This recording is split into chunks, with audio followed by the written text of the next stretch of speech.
Alors, on y va, Baruch Hashem, on est là ce matin. Shavua Tov, ou Mazal Tov. Shavua Tov, ou Mazal Tov. Eric, oui, Eric. Eric, tu devrais m'enlever quelques palmiers ici. Là, si tu peux. Non, pas maintenant. Plus tard, pour que j'ai un peu de soleil le matin. Je veux le soleil le matin. Un peu de soleil le matin, Baruch Hashem. Le soleil, c'est la bracha de Dieu. Hein? Baruch Hashem. Que ce mérite de ce limoud à Torah qu'on va faire ce matin, nous l'offrons à nos chayalim, Baruch Hashem, à nos frères qui sont en diaspora. On leur offre ce cours de Torah, que Dieu les protège. Ils ont besoin plus de protection que nous, les pauvres. Quand on voit ce qu'est devenu l'Europe, avant il y avait un slogan de l'agence juive. On vous attend chez vous. C'était le slogan. On vous attend chez vous. Je dirais qu'aujourd'hui le slogan devrait être encore un peu plus précis. On vous veut plus là-bas. On vous veut plus là-bas. Alors vous venez ici et de préparer chacun qui peut préparer tout doucement sa venue dans cette terre qui est sa terre à lui, la terre du juif, de le préparer et de venir. Je dis qu'il faut beaucoup d'émouna pour venir dans ce pays, mais il faut aussi de la volonté, il faut aussi une préparation. Ça va tout ça ensemble pour venir ici, dans votre pays. Venez ici, c'est là que le juif se connecte avec Dieu, à une puissance qu'il ne peut pas l'avoir en France ou ailleurs. Simplement, c'est par rapport à ce qui s'est passé à Amsterdam. Je voudrais vous dire que, mes chers amis français, que c'est juste une question de temps chez vous. Moi, j'avais parlé une fois avec un président de communauté à Marseille, et je lui avais posé une question, il n'avait pas donné de réponse, et je lui avais dit, je me pose une vraie question, est-ce qu'il n'aurait pas fallu une milice armée en France? Parce que le jour où la vague arrivera, parce qu'elle arrivera, elle arrivera parce que la racaille de la France, c'est juste une question de temps. Alors, aujourd'hui, la politique, elle est de la contenir, cette racaille. Mais un beau matin, ils ne pourront plus la contenir. Est-ce qu'il y a une milice armée? Parce que vous savez bien qu'on ne peut pas compter sur la police française, les pauvres. Ils sont gentils, mais qu'est-ce qu'ils peuvent faire? Ils sont gentils, hein? Mais qu'est-ce qu'ils peuvent faire? Pas grand-chose. Hein? Alors qu'ici, Baruch Hashem, ici, Baruch Hashem, la moitié de la synagogue est armée. Vous pouvez rentrer le matin, c'est une armurerie ici chez nous. Qui c'est qui peut s'approcher? C'est un vrai problème, hein, c'est un vrai problème. Tu sais, en 1938, il y avait beaucoup de gens qui étaient sceptiques, que rien n'allait arriver en Europe. Aujourd'hui, on a une forme de nazisme aussi puissante, voire encore plus virulente que celle qu'on avait en 38. Gérard, mais bon... Ce matin, j'aurais voulu... Bémet, ce matin, je vais parler d'un sujet qui est dur, mais qui est fondamental. Écoutez-moi bien, je vous en supplie. Alors, on accueille ce matin, on a eu un grand groupe qui est arrivé de Sarcelles. Quelle famille, donnez-moi des noms. Tuitou? La famille Tuitou. Vous aussi? Hein? Ah, vous habitez ici. Quelle famille? La famille Tuitou de Sarcelles. Ils sont arrivés comme ça. Hein? Hein?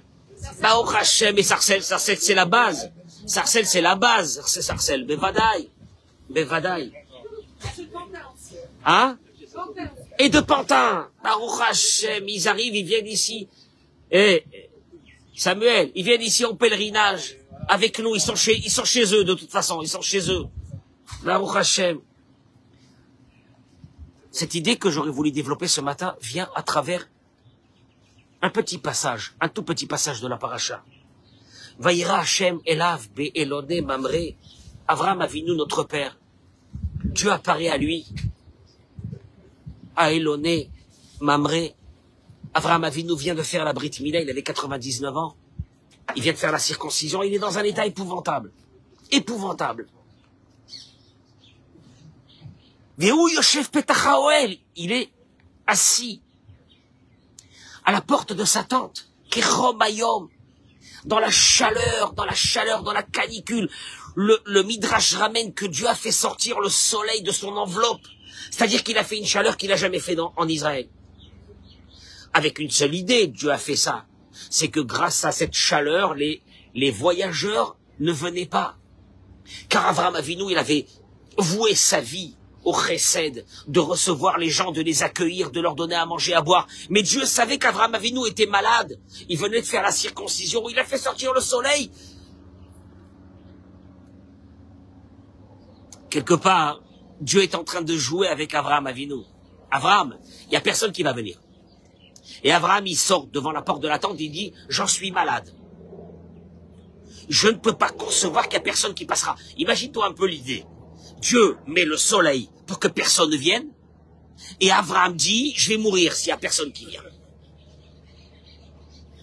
Et voilà que 3 personnes arrivent. C'est les mots que nous allons lire, Gérard, dans la paracha de cette semaine. Voilà que 3 personnes. C'est pas 3 personnes, c'est 3 anges qui arrivent. Et Avraham va courir derrière eux pour les amener dans la tente. Vayomar, il leur a dit, Adonai, mes maîtres.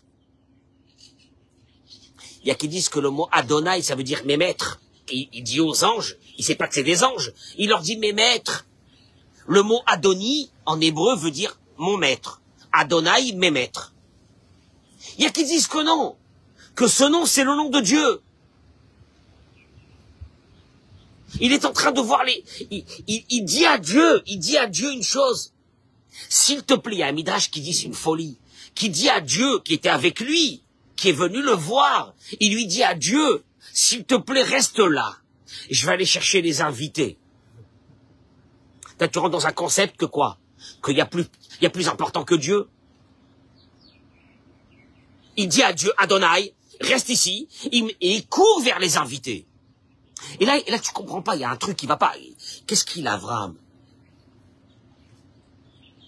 Et il va leur dire de venir, etc. Il ramène ici une chose, que Yesh Lahavin, il faut comprendre. Allez, Avraham, on peut te poser une question. Quel est ton problème? Je sais que tu aimes les invités. Je sais que tu aimes les voyageurs qui n'ont pas où être. Je sais que tu aimes faire du chesed. Je peux te calmer, il n'y a personne. Personne n'a besoin de toi. Elle est belle.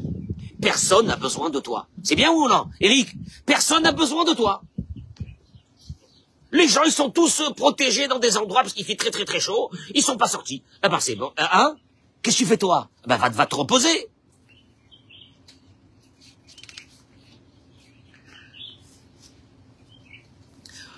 Ce qui est quand même extraordinaire, c'est que ces 3 personnes, il va leur faire un repas. Il va leur mettre de l'eau, il va leur mettre du lait, il va leur mettre à manger de la viande, etc. La Gemara dans Baba Metzia, elle ramène. Amar Rabbi Chama. Rabbi Chama, il dit, Bischar Shlosha, Zachou le Shlosha. Par 3 actes qu'a fait Avraham devant ces anges-là. C'est des anges, hein. Bon, il sait pas que c'est des anges, mais c'est des anges. Mais il va faire 3 actes. Par le mérite de ces 3 actes, il va gagner 3 choses. Nous, on a gagné. Nous, les enfants d'Avraham, on a gagné 3 choses. Bisrar, la Gemara dit, par le mérite qu'il aura offert du beurre et du lait, nous avons mérité la manne. C'est-à-dire, je t'explique, on aurait dû mourir de faim pendant 40 ans dans le désert. Simon, on aurait dû mourir de faim dans le désert, nos ancêtres, pendant 40 ans. Si on a eu la manne, c'est parce que Avraham a donné. À qui il a donné? Il n'a rien donné. Il mange même pas, c'est des anges déguisés en hommes. Vehu Ahmed Alehem, il est écrit dans la paracha de cette semaine, et lui, il était debout devant eux pour les servir. Par le mérite qu'il était debout devant eux pour les servir, nous avons reçu la nuée. qui va nous guider dans le désert pendant 40 ans. C'est un truc de fou. Par le mérite qu'il leur a dit, prenez un peu d'eau, lavez-vous les pieds et les mains. Il a mérité que nous ayons l'eau dans le désert pendant 40 ans. Hein? Merci. On va dire que le premier grand mérite, c'est grâce à Abraham. La suite viendra par Myriam. Mais le déclencheur, c'est Abraham. Pour un repas qui ne sert à rien. Imagine-toi que tu as fait un repas à des invités et que je te dis, après qu'ils sont partis tous, tu étais tout content, je te dis, ces invités n'existent pas. C'est même pas des êtres humains. Tu as les boules. J'ai donné à manger à des gens qui n'ont pas mangé en vérité. Et là, il dit le Rav, combien qu'on sait qu'Avraham a fait pour des millions de personnes. Avraham avait inventé un concept. Des hôtels gratuits. Une folie. Et le pire, c'est que tous ces bienfaits qu'a fait Avraham Avinu ne sont pas marqués dans la Torah. La seule chose qui est marquée dans la Torah, c'est ce repas. Un repas qui veut rien dire. Qu'on a donné à des anges qui ne mangent même pas. Ils ont fait comme si qu'ils mangeaient. Et sur ça, il y a des récompenses énormes qui ont été données à Avraham. Je comprends pas. Tu dis alors, j'ai pas compris qu'est-ce qui se passe ici. Nira Levaer. Il dit, je vais vous expliquer, dit le Rav. C'est le Rav Drouk. Dans son livre, il dit. Et là, je vais arriver à quelque chose qui est très dur dans notre vie. Il dit le Rav Drouk. Yesh asiyat chesed, shenovaat mechamat arachamim. Et je vous demande de partager ce cours. Il y a chez nous cette conception de faire du bien. Mechamat arachamim. Mechamat arachamim. Parce qu'on a vu un pauvre type, oh là là, ça nous a fait ça nous a fait de la peine, on n'est pas bien. Alors on fait du chesed. Et plus on verra quelqu'un qui souffre, et plus notre cœur va s'ouvrir. Maman, il m'a mis, oh là là, il m'a fait une rassera. Il dit l'essentiel, il dit pas que c'est pas du chesed, mais il dit, mais l'essentiel de ce chesed vient de ce qu'on appelle rachamim, une pitié qui est née en nous. Parce qu'on ne peut pas supporter de voir quelqu'un souffrir et de rester comme ça, c'est pas possible.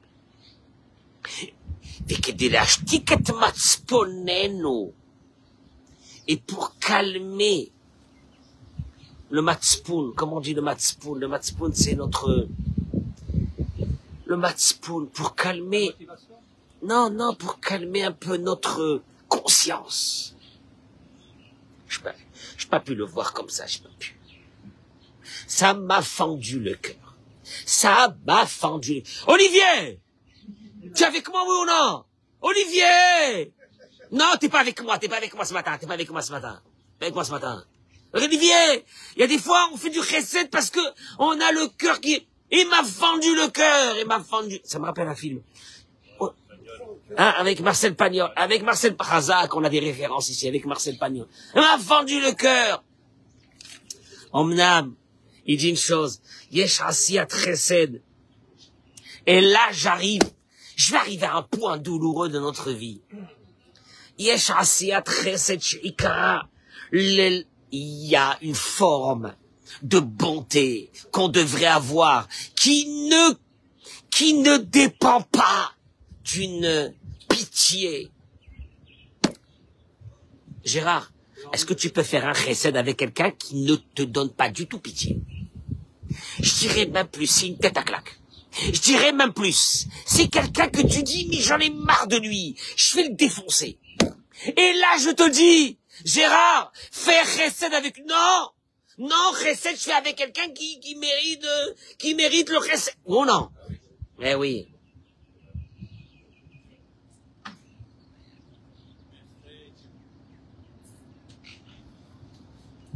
Et Soda Inyan.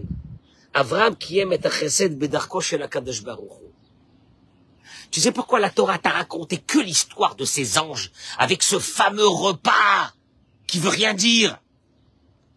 Simon, tu invites des gens à la maison, ils ont mangé, tu viens me raconter qu'ils ont mangé. Je te dis, Simon, ces gens n'existent pas. C'est des hologrammes. Simon, il va me dire quels hologrammes? Je dis, c'est des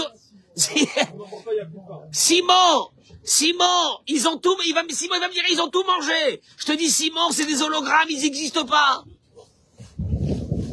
Simon, comment tu vas te sentir à ce moment-là? Comment tu vas te sentir? Hein? Non, c'est pas que c'est bizarre. Tu vas dire, je me suis fatigué. Bon, rien. Et la Torah n'a jamais raconté les vraies bontés d'Abraham Avinu. Elle a raconté que cette bonté, qui est une bonté qui ne sert à rien. Et là, il y a derrière ça un message, il dit le Rav Drouk. Tu sais lequel? Il dit que Abraham Avinu a voulu, c'est énorme ce que je vais dire maintenant, accomplir un chesed de la même façon que Dieu accomplit un chesed. C'est-à-dire qu'Abraham Avinu avait une seule ambition, pas de faire du chesed. Abraham Avinu avait une ambition de ressembler à Dieu. Combien de fois je l'ai dit dans le cours, que celui qui veut vivre avec Dieu, que celui qui va voir Dieu avec lui, il a une chose à faire, ressembler à Dieu. Ve'ata, Dieu il a dit dans Devarim, Dieu il dit lui-même, qu'est-ce que j'ai besoin de toi? La lechet bechol derachav. Je te demande une seule chose, je t'en supplie. Toi, monsieur, madame, de temps en temps, essayez de m'imiter. Quoi? Et là il dit une chose.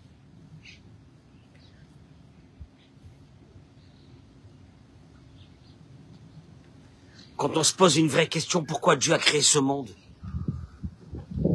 Il y a 5700 ans. Richard, il y a 5700 ans. Allez, il y a presque 6000 ans. Il y a presque 6000 ans. Dieu, je peux te poser une question, pourquoi tu as créé ce monde? 6000 ans pour toi, c'est un instant. Puisque toi, tu existes depuis l'éternité. C'est une chose qu'on n'arrive même pas à comprendre. C'est quoi l'éternité? Quoi? Ça veut dire l'éternité à un moment donné, ton cerveau, il s'arrête. Et voilà qu'il y a 6000 ans, Dieu a décidé de créer le monde. Pourquoi? Et nos sages nous disent. Encore une fois, c'est des mots humains. Ça n'a rien à voir avec Dieu. Que Dieu a eu envie de faire du bien. Et tu sais qu'est-ce qu'il fait pour faire du bien? Dieu, il a envie. Mais il y a personne, Dieu, il y a personne. Bah, tu peux rester comme ça encore pendant 10 milliards d'années, il y a personne. 100 milliards d'années, il y a personne. Et Dieu dit, j'ai envie de faire du bien. Et il crée le monde. Avec un Big Bang, tout ce que tu veux, hein. Vas-y, rajoute le Big Bang, rajoute tout ce que tu veux, tout. Et il crée le monde. Et il met Adam Arishon, et il met des êtres humains. Et nous, en 2024, on est là. Et tu sais même pas pourquoi t'es là. Oh, on est là. Et Dieu dit, parce que j'avais envie de vous faire du bien. J'ai envie de faire du bien avec vous. Je vous adore. J'ai envie de faire du bien. Donc j'ai créé des personnes qui ont besoin de moi. Et je vais leur... Ça, c'est Dieu. Mais il n'est pas religieux. On s'en fiche, il te dit Dieu. J'ai envie de faire du bien. Il veut faire du bien avec tout le monde. Combien il est son bien? Il est illimité. Il n'y a pas de limite à son bien. Tu entends ça? Ça, c'est Dieu. Si je devrais te dire c'est qui Dieu, c'est ça. Et n'oublie jamais que Dieu ne te doit rien. Parce que si t'es pas content ce matin, parce qu'il n'y a pas eu ça, il te doit rien. Rien. Il a fait ça parce qu'il a envie de faire du bien. Et puis il fait comme il veut. Et là, hein, il dit la chose suivante. Chesed amiti zeu chesed adome le midato shehu noten lekulam lo misham mitzachotam ela mishum shehu tov emiti. Il te dit, en vérité, le vrai chesed de la Torah, c'est celui-là. C'est pas de faire du chesed avec quelqu'un parce qu'il m'a fendu le cœur. Faire du chesed, c'est parce que je veux ressembler à Dieu. Qui, lui, Il aurait pu rester tranquille sans créer l'homme. Il a créé l'homme pour faire du... En deux mots, Dieu est en train de faire du chesed avec des êtres humains qu'il a créés lui-même et qui leur a donné le besoin, qu'ils ont besoin d'avoir ce chesed. En vérité, Dieu aurait pu rester tranquille et ne rien faire. Et au fait, Dieu te dit, la vraie conception du chesed, c'est ça. Tu sais c'est quoi le chesed? C'est pas faire du bien avec un malheureux. C'est de faire du bien pour me ressembler. Alors là, la dimension, elle a changé. Et il dit le Rav, et c'est ce qu'il a fait à Abraham Avinu. Abraham Avinu a fait du chesed avec des gens qui n'ont pas besoin de chesed. Et pourquoi la Torah, elle en a fait de ça un plat? Pour te dire une chose, le vrai chesed de la Torah, c'est pas de faire du bien avec quelqu'un qui est dans le besoin, mais de faire du bien parce que tu veux ressembler à Dieu. Même si ce bien que tu fais ne sert à rien, puisque la personne en face n'existe même pas, c'est un ange. Et la Torah te dit, c'est ça le chesed. Tu vas me dire, ah bon, c'est bien, c'est mignon ce que tu dis. Je vois pas en quoi cela peut me concerner. Et moi, je voudrais vous dire une chose. Nous, on fait chesed que quand on a envie. Nous, on fait chesed que avec celui que... En vérité, notre chesed, il a un intérêt. Il a un intérêt. Ou je fais du chesed avec un malheureux, parce que j'ai pitié de lui. Donc, en faisant du chesed, qu'est-ce que je fais là maintenant? Je calme ma conscience. Ah, après, je suis parti, j'étais bien. Ah, j'étais bien. Je lui ai donné un beau billet, puis après, j'étais bien. J'étais bien. En vérité. Et si je te dis une chose, est-ce que tu peux faire un chesed avec quelqu'un qui n'a pas besoin? Il n'a pas besoin. Bah, il n'a pas besoin. Et là, Dieu dit, tu sais que les êtres humains n'existaient pas. Je les ai créés. Parce que j'avais envie de faire du bien. En vérité, les êtres humains n'existent même pas. Ils sont là que pour que moi, je puisse faire du chesed. Quelle bonté de Dieu. Et je te demande d'être comme moi. Traduction des mots. Tu vas faire du chesed avec quelqu'un que tu as envie de tuer. Non. Non.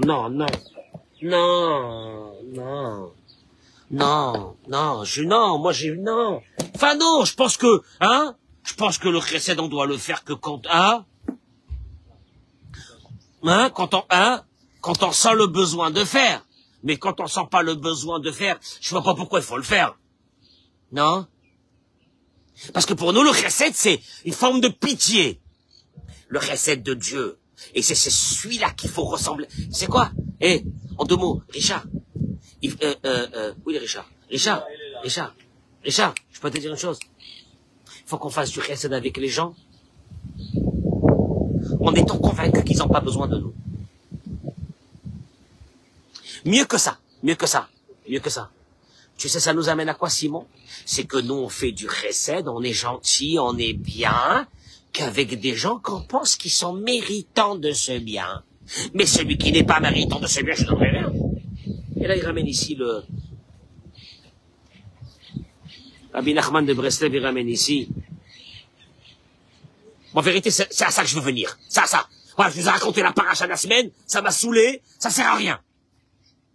Ça m'a saoulé, ça sert à rien. Il dit Rabbi Nachman de Breslev. Il est écrit dans Tehilim. David Amelech, il a dit, Olam chesed ibané. Olam. Voilà. Tu veux faire partie des humains? Olam, le monde. Olam. Chesed ibané. Le monde existe, le monde se construit, le monde vit, le monde palpite avec le chesed. Binyano shel olam ou al yedei asiyat chesed. La construction du monde, elle est que quand il y a du chesed. Ou mechamat shekol binyano shel olam. Tu vois, regarde, Raphaël Avidan, il est venu, il a donné à manger aux chats maintenant. Raphaël, tu comprends pas. Les chats, ils n'ont pas besoin de toi. Tu es en train de construire ta mida de chesed quand tu donnes aux chats. Dis-moi, tu me suis le concept? Voilà. Il te dit, quand le Pirkei Avot, il a dit, Al shosha dvarim ha'olam omed, ala Torah ve'al avoda ve'al gemilut chasadim. Le monde, il tient grâce à ce qu'on appelle la gemilut chasadim. Je peux vous dire une chose? Et là, j'arrive à l'idée que j'ai envie de développer depuis le début de ce cours. Il y a le chesed que tu fais avec quelqu'un que tu as pitié de lui. Il y a le chesed que tu fais avec quelqu'un qui est sympathique pour toi. Il y a le chesed que tu fais avec quelqu'un que tu dis, c'est de la famille. C'est un cousin lointain. Il y a le chesed que tu peux faire avec quelqu'un que tu te dis, j'ai connu ses parents. Il y a toujours une motivation au chesed. Abraham Avinu nous a appris que le chesed n'a aucune motivation. Ça n'a rien à voir avec les êtres humains qui sont en face de toi. Et que tu as une sélection. Comment tu fais ton chesed? Le chesed, tu le fais parce que tu veux ressembler à Dieu. Et que Dieu, quand il fait du chesed avec nous, il nous doit rien. Et mieux que ça, des fois, quand il se lève le matin, il dit, celui-là, toute la journée d'hier, il a fait que des avérotes, je vais lui redonner la vie. Non mais Dieu, tu as vu ce qu'il a fait hier, élimine-le. Et Dieu, qu'est-ce qu'il dit? Je suis rien du tout, je continue. Donc tu vois bien que le chesed de Dieu n'a rien à voir avec une motivation personnelle. Tu me suis ou non? Et Dieu, il te dit, je veux que ton chesed ressemble à mon chesed. Qui n'a rien à voir avec une motivation personnelle, mais simplement ce que tu dois me ressembler. Alors là, ça change toute la vie. Et là, il dit Rabbi Nachman, Adam Shubar Chesed Achi Gadol Ba'olam. Il y a des hommes et des femmes qui sont des grands Baal et Chesed. Dehors, avec les amis, avec les copines. Ils sont super sympathiques avec tout le monde. Avenant, gentil, tout ce que tu veux. De la douceur, comme du miel. Aval, mais quand ils rentrent chez eux à la maison, ce chesed a disparu. Ces hommes et ces femmes, la même chose, hein, qui sont gentils avec tout le monde, polis, bien. Ils rentrent à la maison, il n'y a plus. T'as remarqué cette double personnalité du chesed? Voilà le chesed. Ah, le chesed. Et puis il te dit, le pire, c'est quoi? Que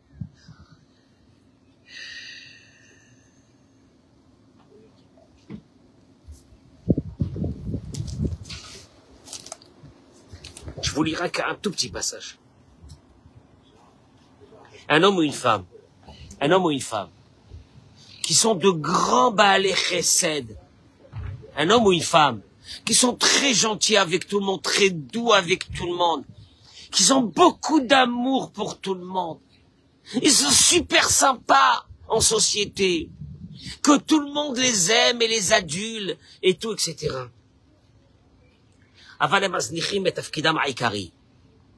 Mais en vérité, leur vrai travail, leur vraie mission de la vie, ils l'ont abandonné. Qui ne font pas chesed avec leur mari ou avec leur femme à la maison. Ah, chesed! Ce chesed lo shave kloum!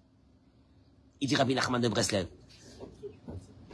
Ce chesed, Samuel, que tu fais avec les autres dehors, mais pas à l'intérieur de la maison, il vaut rien.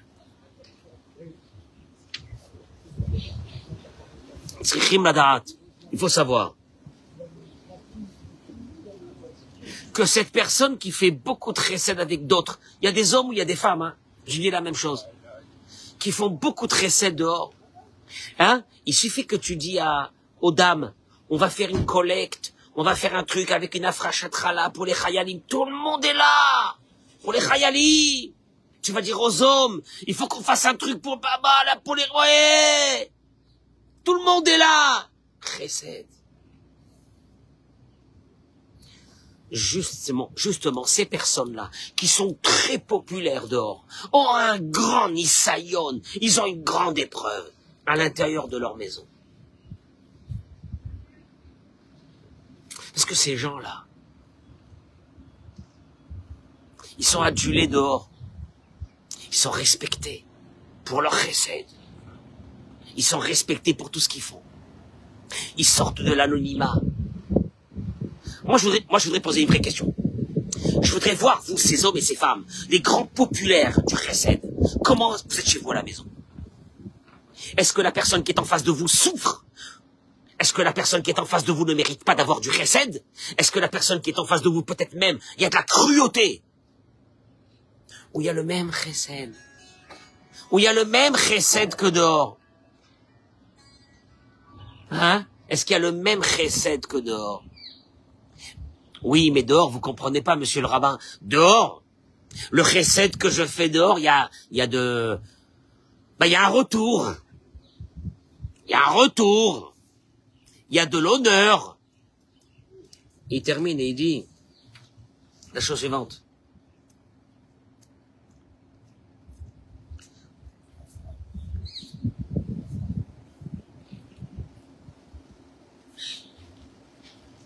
Il dit Veze Pele Gadol.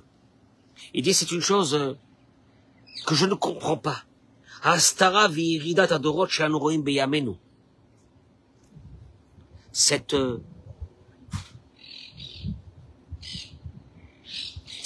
double vie qu'on peut mener. Abaït shetzarich liot. La maison qui doit être en vérité toute notre...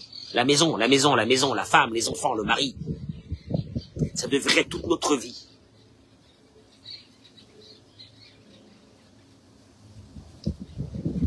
Devient quelque chose qu'on ne retrouve pas là-bas du bonheur. On retrouve le bonheur dehors, par la reconnaissance qu'on reçoit dehors. Et là, il dit la chose suivante. La vraie réalité d'un être humain, d'un homme et d'une femme, la vraie réalité. Pas les recettes que tu fais dehors. Pas l'honneur que tu reçois dehors. Pas les applaudissements que tu reçois dehors. Pas la reconnaissance que tu reçois dehors. La véritable réalité d'un être humain, dit Rabbi Nachman. Iben hagato betor beto. C'est dans sa conduite à l'intérieur de sa maison. Zeu klal nachon bechol ha'ayanim, ubifrat b'mitzvat ha'chesed, she'im ba'al o isha, enam nohagim, בחסד ומרחמים עם בני ביתם, בזה הם מגלים שכל חסדם הוא שקר וכזב. Il dit,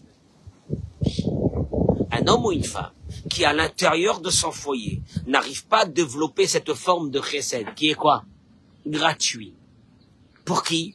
Pour la personne qui est en face. Mais la personne qui est en face, je lui en veux.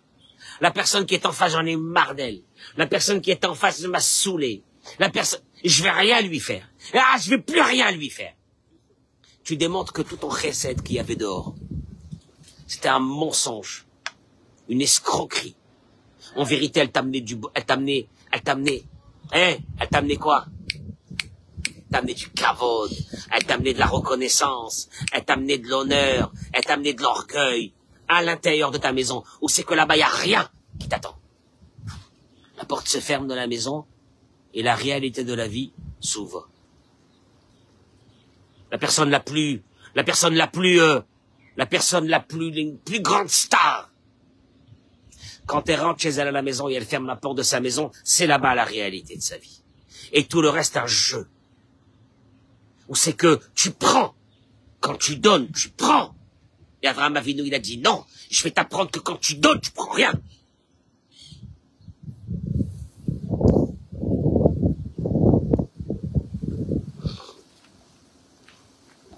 Juste une chose, je crois que c'est Raphaël Vital qui dit ça.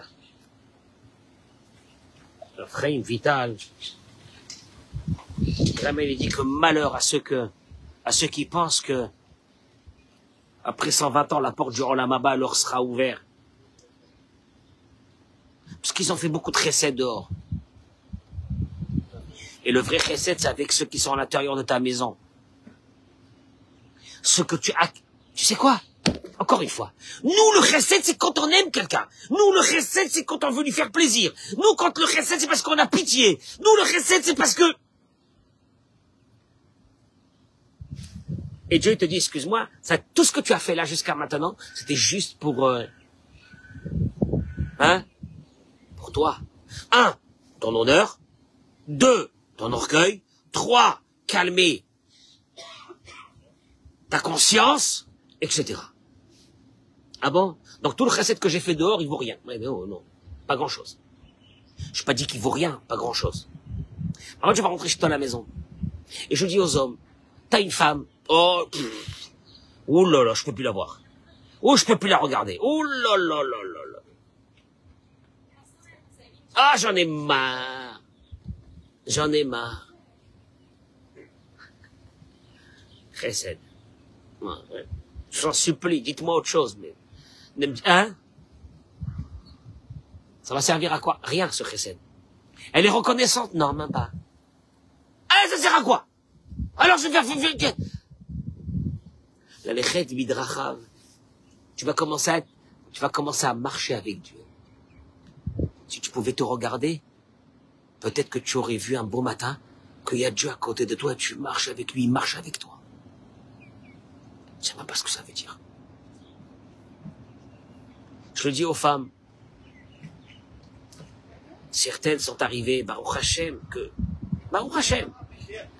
un grand chesed dehors, un grand chesed à l'extérieur. Je parle des femmes, là. Un grand chesed avec les copines.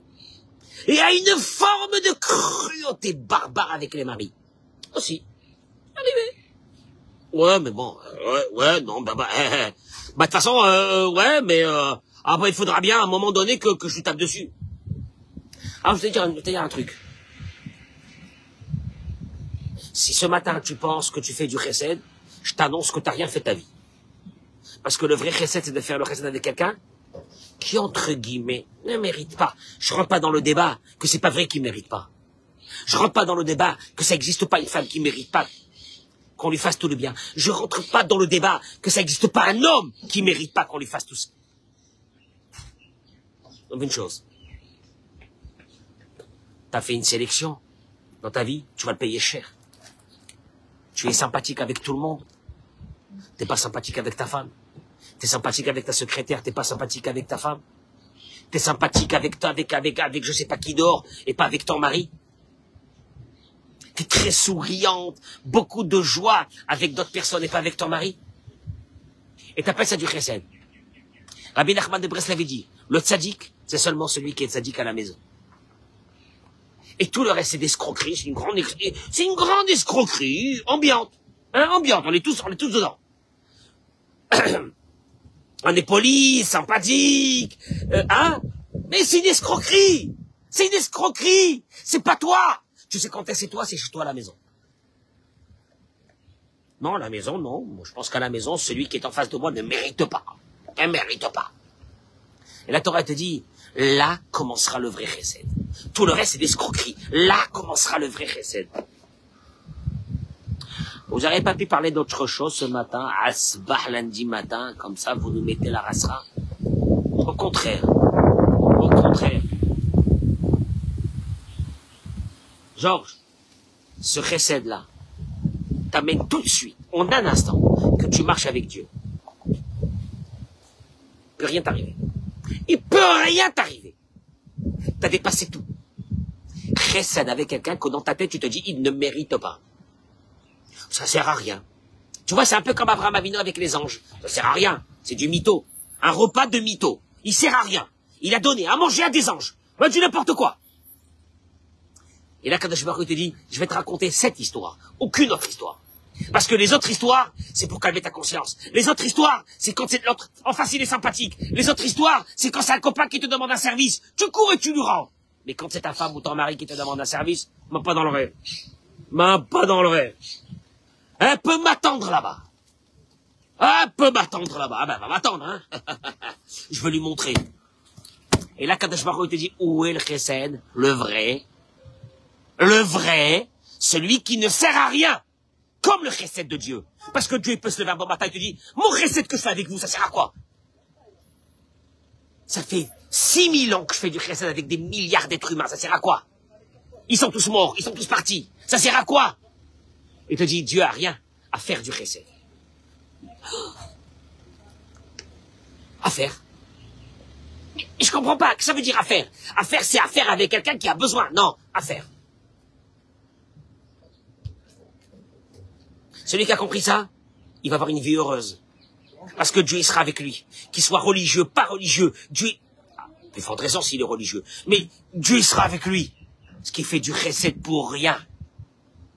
Et des fois, tu vas lui demander, pourquoi tu es sympathique avec ces gens-là, comme ça? Tu les connais, non?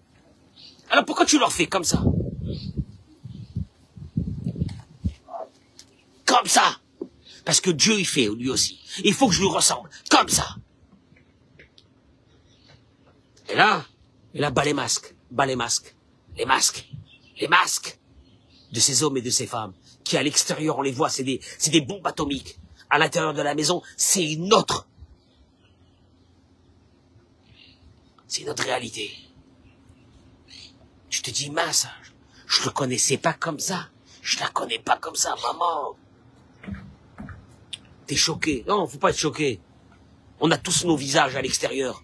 Ça sert à rien, soi-disant, la gentillesse, le machin, le truc, le ci, le là, le chesed, le machin, le là. C'est du mytho. Tout ça, c'est pour ton kavod, ton orgueil. Ou pour calmer ta conscience. Tu rentres à la maison, il n'y a plus de conscience. Tu rentres à la maison, c'est... T'as une femme, t'as un mari. Chesed. Pourquoi? Il mérite pas. Chesed. Le chesed, le vrai chesed, c'est pas avec quelqu'un qui mérite. Le vrai chesed, c'est pas avec quelqu'un qu'on a pitié de lui. Le vrai chesed, c'est parce que je fais comme Dieu. Lui aussi fait comme ça. Ce qu'il a envie de le faire. Ça va servir à quoi, Dieu, de tout ce chesed que tu fais? Ces êtres humains-là, dans 100 ans, il n'y en aura plus un seul dans ce monde. Et encore, tu vas recommencer encore avec la nouvelle génération. Ça sert à quoi? Ils vont aussi disparaître de ce monde. Comme toutes les générations qui ont disparu de ce monde. Ça servait à quoi? Tous ces hommes et ces femmes, tu leur as donné des enfants. Tous ces recettes que tu as fait avec ces gens-là. Qu'un couple, il se marie, d'un seul coup, la femme, elle a un bébé qui pousse. C'est une folie. C'est une folie furieuse. Il y a un bébé qui pousse. On se rend même pas compte qu'est-ce que ça veut dire, ça. Et nous, on a des cœurs qui battent pendant 70, 80, 90 ans sans s'arrêter. Bah oui, s'il s'arrête, c'est la fin. Avec des yeux, avec des oreilles qui entendent, avec un cerveau qui comprend tout ça, une machine infernale de ce cerveau. Il fait tout ça pourquoi, Dieu? Bon, rien. Comme ça, parce qu'il a besoin de faire. Et là, il te dit, Dieu, essaie de faire un peu comme moi. Juste un peu comme moi si tu veux que je marche avec toi. ברכה והצלחה, אמן כן יהי רצון, תודה רבה.